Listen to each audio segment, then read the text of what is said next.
Dia bangun langsung jerit, jangan ya, jangan. Waktu itu aku udah keadaan. Halo, assalamualaikum. Jumpa lagi di video aku. Kali ini aku sama adik Ayesa. Adik Ayesa udah gak pakai baju teman-teman.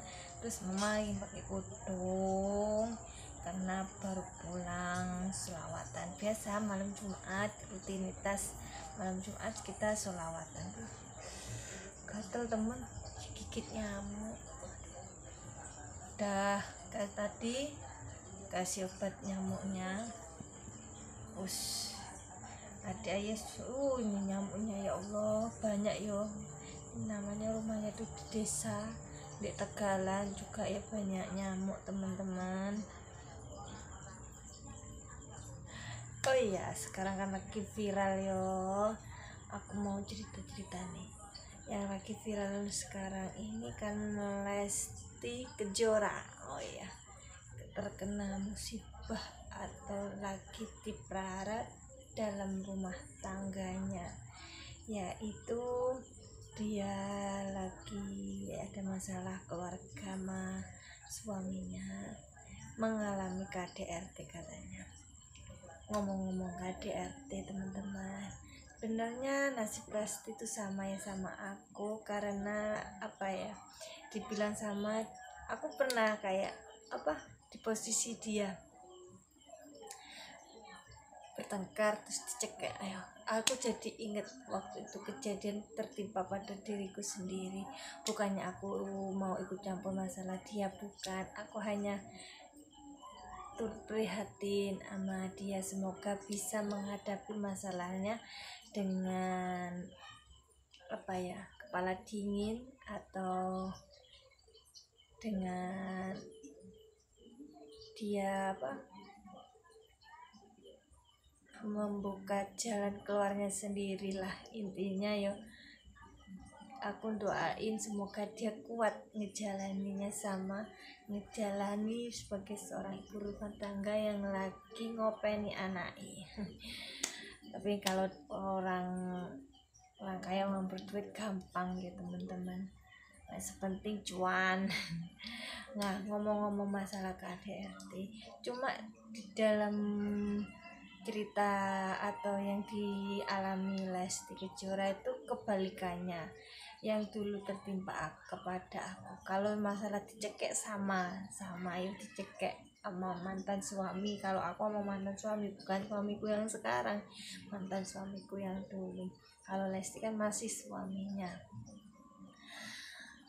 Kalau aku dulu, aku yang dituduh selingkuh Kalau aku dulu yang dituduh selingkuh itu aku gitu sama mantan suamiku, karena aku tuh waktu itu tahun 2016, aku tuh baru pertama pegang HP Android, tapi tuh masih HP Nokia kayak kecil deh. Itu ada aplikasi WhatsAppnya, langsung aku beli dari temenku. Waktu itu aku baru pegang HP itu, terus aku waktu itu juga pakai belajar dunia sosmed atau Facebook. Dan aku tuh kenal sama orang-orang yang cowok-cowok gitu. Waktu itu aku cuma bertemanan sama temanku tuh. Ini hari Jumat loh ya, aku nggak bohong. Awalnya kita hanya temenan, cuma kalau mungkin dia punya perasaan kayak gimana sama aku, cuma aku tuh nggak ngerespon. Sebenarnya kalau aku tuh nganggapnya tuh berteman. Dari itulah pertemanan itu, suamiku tuh curiga kalau aku tuh punya hubungan sama si dia, padahal dia tuh teman gitu ya, teman-teman ya, cuma saling sapa di Facebook atau kita upload video foto, dia gini komentar apa gitu. Waktu itu salah aku juga, dia minta nomor teleponku, aku kasih gitu teman-teman. Setelah itu aku kasih, tiba-tiba jam 10-an gitu dia tuh telepon, tapi tuh aku nggak jawab. HP tak taruh bawa bantal, mungkin suamiku curiga, gitu teman-teman. Terus setiap hari suami tuh curiga, padahal aku tuh nggak ada hubungan apa-apa. Di waktu itu juga hari-hari berlalu dah teman-teman, dia itu apa ya, ada bukan sepupu, adik dari ya sepupuan lah gitu, dia main ke sini. Jadi malah dia yang curiga kalau aku ada hubungan sama adik sepupu aku. Pokoknya dia tuh curigaan sama aku. Dan waktu itu emang masalah ekonomi juga, masalah udah 10 tahun kita berkeluarga, menjalin suami istri, cuma setiap ada masalah dia tuh pulang rumahnya. Jadi aku tuh nggak suka. Waktu itu aku sampai berapa kali, ada 5 kali kita mau pisahan, dan aku tuh abot lah katanya tuh atas nama anak. Jadi aku tuh batal untuk cerai sama dia. Dan di waktu itu juga gara-gara ekonomi, terus dituduh selingkuh. Jadi waktu itu aku udah nggak kuat teman-teman. Tiba pada malam hari waktu aku tidur, dia tuh tadinya tidur sama anakku. Jadi aku tuh nggak bangunin si kecil karena udah tidur sama bapaknya. Dan sewaktu dia tidur udah jam 12, mungkin dikiranya dia tidur. Kata si anak tuh cerita sama aku, sebenarnya dia belum tidur. Waktu dia tidur itu tiba-tiba ayahnya bangun, dia nyamperin aku, dia bangunin aku tidur, katanya, bu, aku nggak bangun, aku udah males ngobrol karena dia itu temperamen, kalau marah tuh suka banting sesuatu atau barang gitu. Jadi aku males mau bertengkar sama dia, karena aku dibangunin ndak bangun, aku diem aja. Tiba-tiba aku tuh dibalik, langsung dicekek teman-teman. Waktu itu untung alhamdulillah ada anakku si kecil. Waktu itu dia masih umur berapa ya, pokok dia kelas 2. Dia bangun langsung jerit, jangan ya, jangan. Waktu itu aku udah keadaan gimana ya, namanya dicekek ya teman-teman. Untung anakku yang kecil, jangan gitu teman-teman.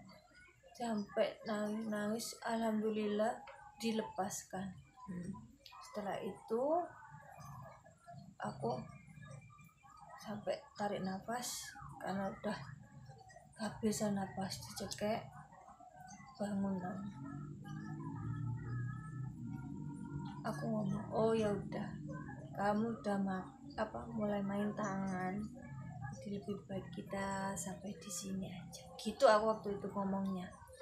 Aku akan bakal cerita sama kedua orang tuaku.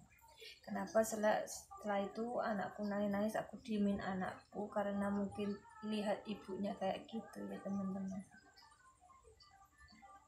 Aku nggak tega karena si kecil udah ngelihat kejadian kayak gitu.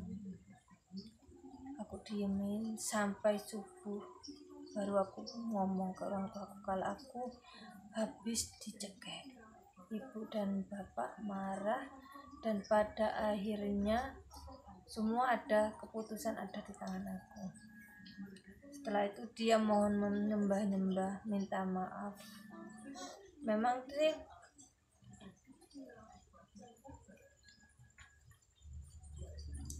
itu adalah keputusan seorang ibu atau seorang istri yang udah mengalami KDRT. Gak semua istri betah atau mau bertahan sama suami yang temperamen. Selama itu aku udah 10 tahun loh ya.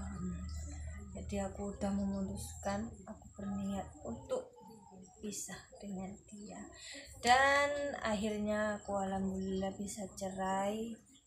Semoga pengalaman aku ini sebenarnya berat ngejalaninya, kasihan si anak jauh dari bapaknya, tapi alhamdulillah anakku mengerti. Waktu itu aku ngomong, kalau cerita sama si anak, kalau ibu kan kamu udah tahu, ibu udah digitukan sama ayah kamu, jadi ibu nggak bisa kumpul lagi sama ayah kamu. Jadi kita ayah di rumahnya emak sana, ibu di sini, ibu sama Mas Aril di rumah sini, ayah ndak di sini. Tapi itu ayah. Waktu itu aku ngomong, alhamdulillah anakku udah ngerti teman-teman. Jadi dia sampai sekarang ngerti kalau kita tuh udah pisah, dan karena kejadian itu dia ngerti kalau kita berdua udah nggak bisa saling bersama, atau kita nggak bisa menjadi keluarga gitu teman. Dan buat Dedek Lestinya, semua itu ada di tangan Dedek Lesti ya. Pengalaman kita sama gitu, dan jangan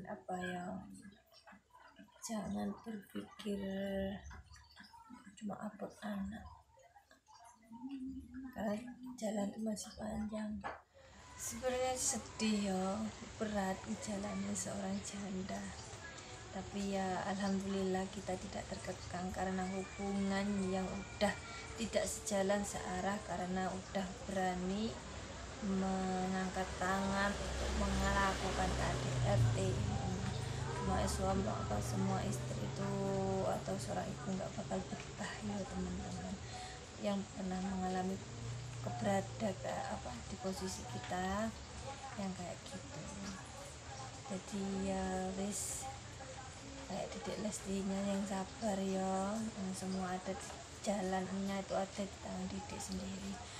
Kalau ngedengerin orang yang komentar gini gitu ya udah, jangan didengerin. Semua keputusan ada pada Dedek, karena Dedek yang menjalaninya. Biar Allah yang bantu kita dan memberi jalan keluar yang terbaik gitu. Doanya terus, semoga Dedek kuat aja. Ya udah teman-teman, aku curhat karena posisinya itu sama kayak Dedek, cuma kan yang Dedek tuh yang selingkuh tuh si suami, kalau aku yang dituduh selingkuh tuh akunya yang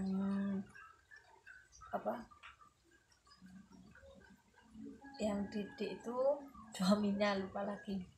Jadi maaf teman-teman kalau ada salah kata, mama mohon maaf. Mama bukannya buat konten ini bukan buat menjelek-jelekan Dedek, bukan. Doanya yang terbaik aja, karena posisi kita mama pernah merasakannya gitu teman-teman. Ya udah, mama mohon maaf atau ada salah kata selama mama berbicara membuat konten ini. Mama mohon maaf sebesar-besarnya. Salam buat Dedek, sehat selalu, panjang umur, murah rezekinya buat Dedek juga ya. Jadilah anak yang soleh, yang tegar, buat pendamping ibunya kelak, yang bisa menjaga ibunya kelak ya. Ya udah teman-teman, mama mohon pamit, sampai jumpa di video selanjutnya. Wassalamualaikum warahmatullahi wabarakatuh. Bye bye.